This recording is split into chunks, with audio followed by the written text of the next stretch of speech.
আসসালামু আলাইকুম বন্ধুরা, কীরকম আছো? আল্লাহর রহমতে অবশ্যই ভালো আছো, আমরাও সবাই ভালো আছি। তো দেখো কত বড় বড় আমরা নিয়েছি, এই আমরাগুলো আচার করব। তো আমরাগুলো আচার বানাবো। আমরাগুলো ছিলে ভালো করে এভাবে করে কেটে নিয়েছি, আর একটু কেচেও দিয়েছি দেখো, যাতে মশলাগুলো ঢুকে যায়। আর আমরাগুলো এইভাবে আলাম আলাম করেই করব। আর এই তো দেখো, এখানে হলুদ গুঁড়ো, মরিচ গুঁড়ো, ধনিয়ার গুঁড়ো নিয়েছি পরিমাণ মতো করে, চিনি, এখানে সামান্য একটু পাঁচফোড়ন, তারপর ধনিয়া, তারপর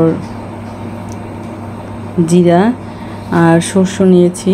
সর্ষটাকে একটু ভেজে নিব, তোমরা চাইলে বেটেও নিতে পারো। তো আমি একটু এভাবে করে একটু তেলে গুঁড়ো করে নিব, শুকনো শুকনো গুঁড়ো করে নিব। তো এটা একটু ভেজে নিচ্ছি। আর আমরা যেহেতু অনেক বড় বড় আমরাগুলো, অনেক মিষ্টি, তো খুবই ভালো লেগেছে এই আচারটা বানিয়ে খেতে। আর খুবই সুন্দর হয়েছে, আর সুন্দরও লাগছিল অনেক। একবারে বড় বড় একটা আমরা যে আচার হয়, তো সেরকম করে করলাম। তো এখানে পাঁচ টুকরো নিয়েছি শুকনো মরিচ। তো শুকনো মরিচটাকে আগে একটু টেলে নিব।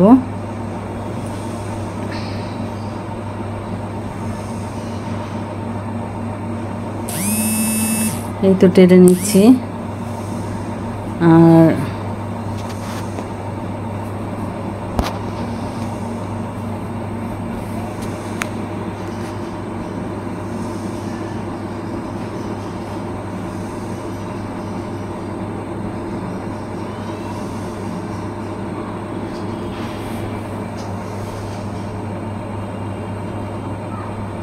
কিন্তু এটা ভালো করে একটু ডালা দিয়ে তারপর এক এক করে সবগুলো মশলা ভেজে নিব।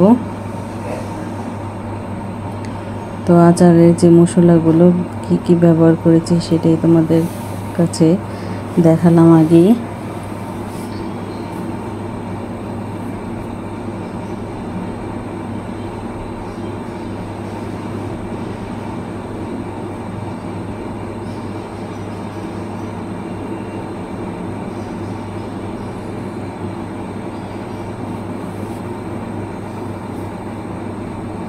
আর এখানে দেখো ধনিয়া আর সামান্য একটু পাঁচফোড়ন আর সামান্য একটু জিরা নিয়েছি। তো একসাথে ভেজে নিচ্ছি আর গুঁড়ো করে নিব একসাথেই সবগুলো।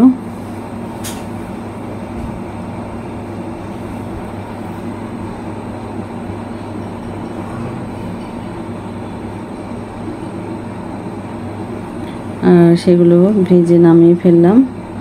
আর এখানে সরিষার তেল দিয়ে নিয়েছি, সরিষার তেলটাকে একটু গরম করে নিলাম।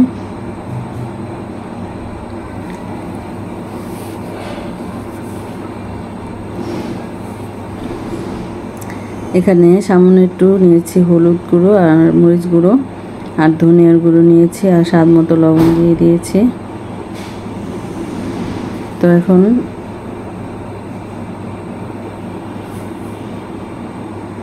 সেই তেলের মধ্যে দিয়ে দিলাম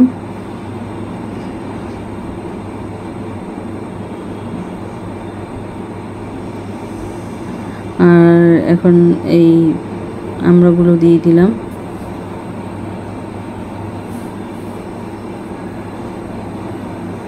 খুব সুন্দর হয়েছে আর খেতেও ভীষণ ভালো লেগেছে, টক ঝাল মিষ্টি আমড়া আচার।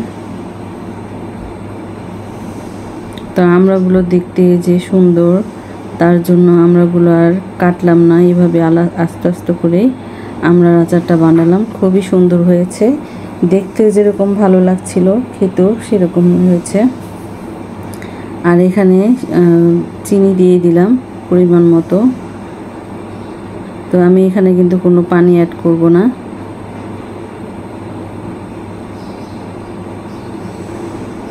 এখন সিরকা দিয়ে দিব, সিরকা বা তোমরা ভিনেগার দিতে পারো। এখানে সিরকা দিয়ে দিলাম, তাহলে চিনির সাথে আর পানি আর কোনো প্রয়োজন নেই, চিনিটাও গলে যাবে আর সিরকাটাও এখানে আচারটার সাহায্য করবে ভালো রাখার। তার জন্য এই সিরকা বা ভিনেগার দেওয়ার কারণ। এখন দেখো কি সুন্দর চিনিটাও গলে গিয়েছে, আর সিরকাটা দেওয়ার পরে কিন্তু চিনিটা গলে গেছে, আর কতটুকু দেখো পানিও বের হয়েছে। আর এখানে যে গুঁড়ো করেছিলাম সরষে, সেই সরষেটাকে দিয়ে দিলাম এখন। আর ঢাকনা দিয়ে ঢেকে কমিয়ে আমি এই আমড়াটাকে সিদ্ধ করে নিব। কমিয়ে রান্নাটা করব যাতে আমড়াটাও সিদ্ধ হয়ে যায়। আর এখানে আচারটাও খুব সুন্দর হয়েছে হয়। এই তো খুব সুন্দর লাগতেছিল, আমি যে রান্নাটা করতেছিলাম খুবই ভালো লাগতেছিল এই আমড়াগুলো দেখতে। তো দেখো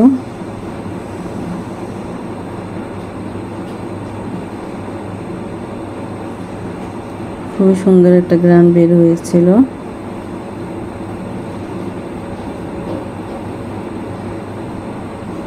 আর এখানে যে ধনিয়া, জিরা আর সামান্য একটু পাঁচফোড়ন আর মরিচটাকে এইভাবে করে সবগুলো একসাথে গুঁড়ো করে নিয়েছি, দিয়ে দিলাম সবগুলোকে। এখন নাড়াচাড়া দিয়ে নামিয়ে ফেলবো। আর আমার আমড়াগুলো কিন্তু সিদ্ধ হয়ে গিয়েছে, একটু দেখো কত সুন্দর সিদ্ধ হয়ে গিয়েছে। তো এটা আরও আমি 2-3 দিন জাল দিব, জাল দিয়ে তারপরে একটা বয়মের মধ্যে রেখে দিব। তো তোমাদেরকে আমি দেখালাম। তো ভালো থেকো, সুস্থ